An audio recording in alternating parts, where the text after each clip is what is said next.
여러분, 요즘 주말에 집 근처를 산책하다 보면 뭔가 이상하다는 생각 안 드세요? 불과 몇 년 전만 해도 토요일 아침이면 골프백을 트렁크에 싣고 나가는 차들로 동네가 북적였는데요. 요즘은 그런 풍경이 부쩍 줄었습니다. 대신 운동복 차림으로 동네 공원을 걷거나 동네 헬스장으로 향하는 분들이 눈에 띄게 늘었죠. 단순히 제 동네만의 이야기일까요? 아닙니다. 지금 대한민국 전역에서 비슷한 변화가 일어나고 있습니다. 한번 당근마켓이나 중고나라에 들어가 보세요. 거의 새 것에 가까운 골프채 풀세트가 반값에도 팔리지 않고 있고요. 수백만 원짜리 캠핑 장비들이 주인을 찾지 못해 먼지만 쌓여가고 있습니다. 심지어 1,000만 원이 넘던 명품 자전거들도 헐값에 나와 있죠. 이게 과연 단순한 경기 침체 때문일까요? 아니면 사람들의 지갑이 얇아져서 그런 걸까요? 오늘 제가 여러분께 들려드릴 이야기는 조금 다릅니다. 지금 우리 사회에서는 돈 자체가 사라진 게 아니라 돈이 가는 방향이 완전히 바뀌고 있다는 거예요. 영상을 시작하기에 앞서 오늘 이야기가 궁금하시고 여러분에게 도움이 될 듯하다면 먼저 구독과 좋아요 부탁드립니다. 구독은 계속 좋은 컨텐츠를 만들 수 있는 힘이 되고 좋아요는 저에게 컨텐츠에 대한 보람을 느끼게 해줍니다. 그리고 오늘 이야기가 흥미롭게 느껴지신다면 댓글에 기대라는 한마디만 남겨주세요. 여러분의 작은 응원이 더 깊이 있는 다음 이야기를 준비하는데 큰 힘이 됩니다. 자, 그럼 본격적으로 시작해 볼까요? 과거에는 불을 과시하던 골프채와 캠핑카가 지금은 왜 창고 구석에 처박혀 있는지, 그리고 그 돈은 지금 어디로 흘러가고 있는지 함께 살펴보겠습니다. 먼저 골프장 이야기부터 시작해보죠. 요즘 골프장 사장님들 표정이 정말 어둡습니다. 한국골프장경영협회에서 발표한 자료를 보면 숫자가 충격적이에요. 2022년에는 전국 골프장 이용객이 5,500만 명이 넘었습니다. 그런데 2024년에는 4,700만 명으로 떨어졌어요. 고작 2년 만에 300만 명 넘는 사람들이 골프장에서 사라진 겁니다. 여기서 끝이 아닙니다.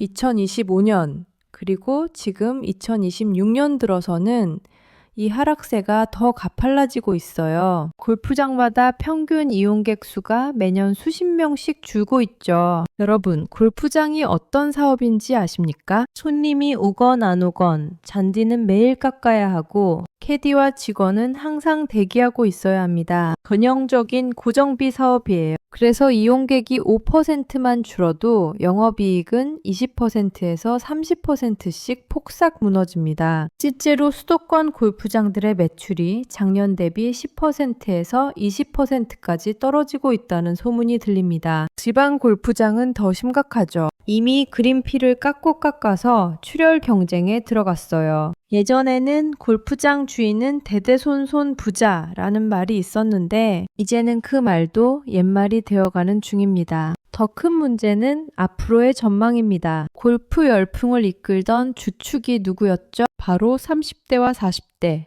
이른바 골린이들이었습니다. 그런데 젊은 골퍼들이 가장 먼저 골프장을 떠났어요. 한 번 나갈 때마다 40만 원에서 50만 원씩 쓰는 게 부담스럽다는 거죠. 요즘 같은 고금리, 고물가 시대에는 더더욱 그렇습니다. 이 돈이면 한 달 헬스장비 내고도 남는데 하루 만에 날려버리는 게 말이 되나? 하는 생각이 퍼지기 시작한 겁니다. 그럼 캠핑은 어떨까요? 코로나 시절에 대박이 났던 캠핑 산업.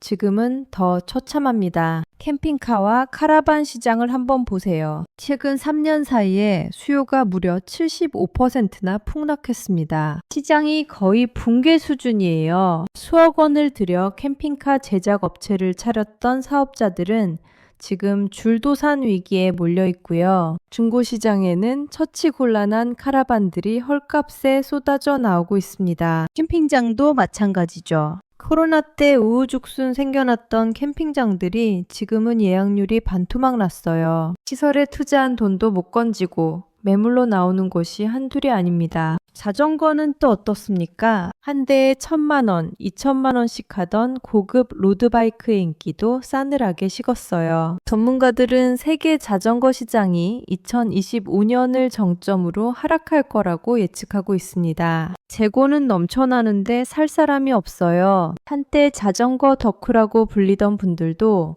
이제는 자전거를 처분하고 다른 곳으로 눈을 돌리고 있습니다. 자, 여기서 우리가 질문을 던져야 합니다. 왜 이런 일이 벌어지고 있는 걸까요? 단순히 경제가 어려워서 사람들이 돈을 안 쓰는 걸까요? 천만에요. 돈은 여전히 쓰이고 있습니다. 다만 쓰는 곳이 바뀐 거예요. 미국 뉴욕대의 한 교수가 아주 흥미로운 분석을 내놨습니다. 현대 사회에서 진짜 부의 상징은 무엇을 소유하느냐가 아니라 내 몸을 얼마나 잘 관리하느냐로 바뀌었다. 정말 섬뜩한 통찰 아닙니까? 예전에는 비싼 골프 회원권, 최신형 캠핑카, 고가의 자전거가 나 이만큼 여유 있어 라고 보여주는 수단이었어요. 정제학에서는 이걸 배블런 효과라고 부릅니다. 가격이 비쌀수록 오히려 사고 싶어지는 심리죠. 과시욕 때문에 수요가 늘어나는 현상입니다. 그런데 지금은 이 과시의 도구가 완전히 바뀌었어요. 비싼 장비를 들고 다니는 건 오히려 구시대적인 것으로 치부되기 시작했습니다. 대신 얼마나 탄탄한 몸을 유지하는지,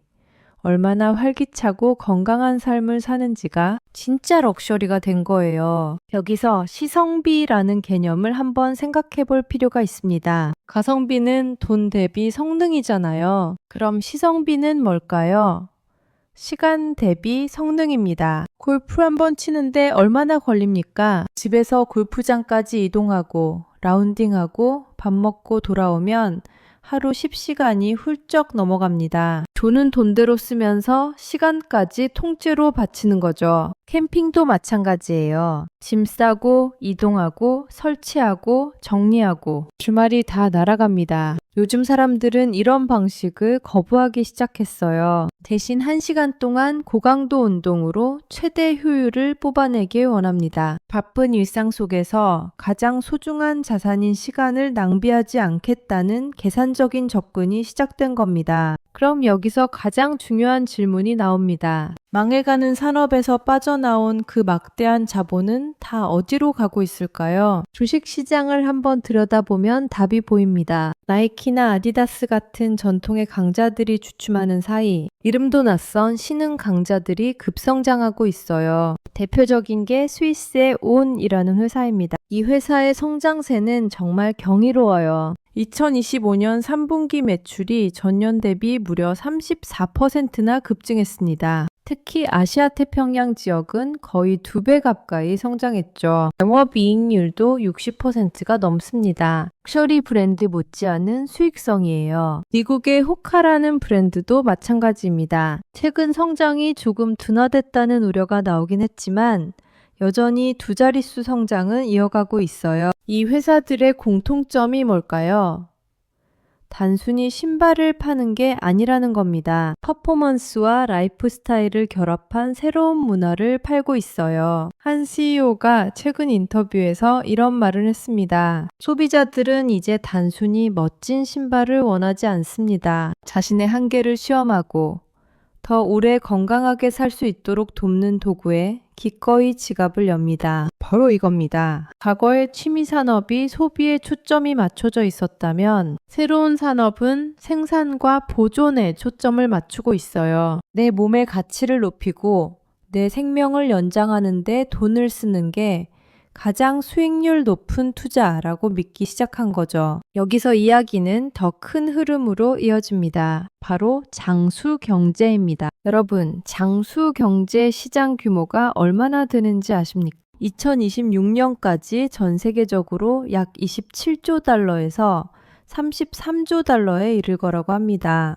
우리 돈으로 경단위가 넘어가는 어마어마한 금액이에요. 전 세계 GDP의 약 20%를 차지하게 될 겁니다. 이건 더 이상 노인들만을 위한 산업이 아닙니다. 왜 40대에서 60대가 이 시장에 열광할까요? 이들은 대한민국 역사상 가장 부유하고 교육 수준이 높은 세대예요. 그리고 은퇴 후에도 40년 가까이를 더 살아야 한다는 걸 너무나 잘 알고 있습니다. 이분들에게 건강은 곧 돈이에요. 건강을 잃으면 그동안 모은 자산이 병원비로 다 빠져나갑니다. 삶의 질도 곤두박질치죠. 반대로 건강을 유지하면 더 오래 경제활동을 할 수 있고 자산의 가치를 지킬 수 있어요. 그러니 수백만 원짜리 골프채 대신 수십만 원짜리 기능성 신발과 수백만 원짜리 헬스케어 기기를 사는 겁니다. 실제로 가민 같은 스마트워치 회사들을 보세요. 이들은 이제 단순한 시계 회사가 아닙니다. 여러분의 심박수,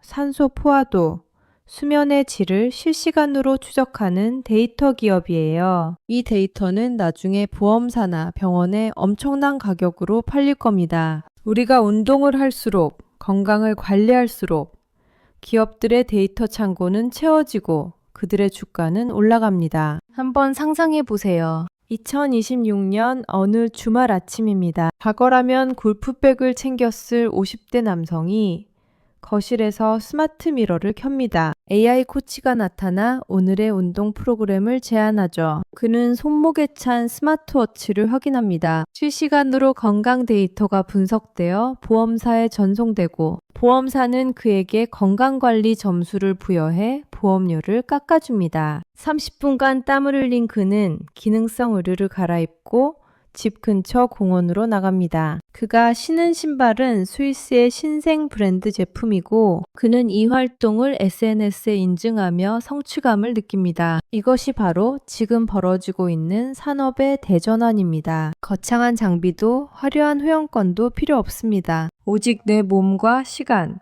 그리고 이를 관리하는 기술만 남게 된 거예요. 여러분, 이 흐름을 보면서 어떤 생각이 드시나요? 혹시 골프장은 이제 다 망했구나 하고 단순하게 결론 내리시진 않으셨나요? 세상이 그렇게 단순하진 않습니다. 골프나 캠핑 같은 산업이 완전히 사라지진 않을 거예요. 다만 과시의 거품이 빠지는 혹독한 구조 조정을 겪게 될 겁니다. 정말 그 스포츠 자체를 사랑하는 사람들만 남는 본질적인 시장으로 재편되는 거죠. 그 과정에서 수많은 기업이 쓰러지고 또 새로운 기회를 잡은 기업들이 탄생할 겁니다. 중요한 건 우리의 감각입니다. 돈의 흐름은 항상 대중의 욕망을 따라가요. 지금 대중의 욕망은 허울 좋은 과시에서 실질적인 생존과 건강으로 옮겨왔습니다. 만약 여러분이 투자를 고려하고 계시거나 사업을 준비하고 계시다면 이 거대한 물줄기를 거슬러서는 안 됩니다. 망해가는 산업의 특징을 한번 정리해 볼까요? 첫째,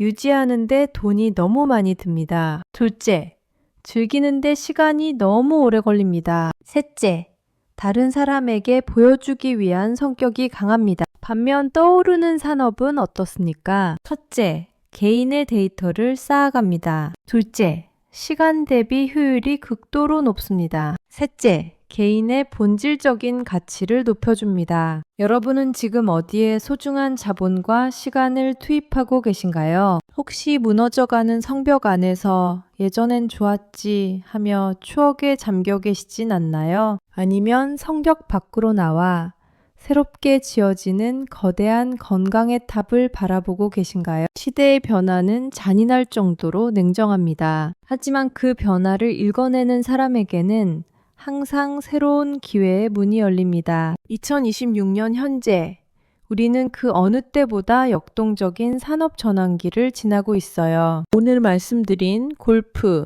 캠핑, 자전거 산업의 위기와 장수 경제의 부상은 그 전환점의 아주 작은 단면일 뿐입니다. 자, 이제 정리를 해볼까요? 오늘 우리는 한때 우리를 설레게 했던 취미 산업들이 왜 내리막길을 걷고 있는지, 그리고 그 자리를 채우는 웰니스 자본의 실체가 무엇인지 깊이 있게 살펴봤습니다. 숫자는 명확하게 말해주고 있습니다. 이용객은 줄고 재고는 쌓이고 기업의 가치는 재평가되고 있습니다. 하지만 두려워할 필요는 없어요. 돈은 사라지는 게 아니라 이동하는 것뿐이니까요. 우리가 이 이동 경로를 정확히 파악하고 있다면 위기는 곧 기회가 될 겁니다. 여러분의 삶도 마찬가지예요. 남들의 시선에 맞춘 소비보다는 내 삶의 질을 높이고 미래를 대비하는 가치 중심의 경제 활동에 집중해 보시는 건 어떨까요? 오늘 긴 시간 함께 해주셔서 정말 감사합니다.